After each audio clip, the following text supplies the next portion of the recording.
Arya Saloka saat ini hampir setiap hari sibuk di lokasi syuting, mengingat ikatan cinta kejar tayang dan tengah di puncak popularitasnya. Imbasnya, para pemain ikatan cinta kini jarang berada di rumah demi menghibur penonton setianya. Praktis pula, Putri N kini harus menghadapi kenyataan lebih sering habiskan waktu bersama putranya berdua saja. Sesekali saat Arya Saloka pulang ke rumah untuk melepas lelah, ia merekam momen bersama sang anak Ibrahim Jalal ad-Din Rumi. Ternyata bertemu anak di rumah menjadi momen pengobat lelah buat Arya Saloka.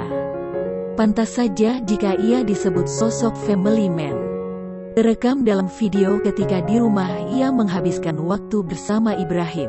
Baru-baru ini juga beredar video yang memperlihatkan Arya Saloka tengah lelah tertidur karena sibuk syuting. Pemeran Aldebaran itu kemudian terbangun dan meraih tubuh Ibrahim. Momen ayah dan anak ini pun tak pelak membuat haru netizen, begitu tersebar di akun fanbase.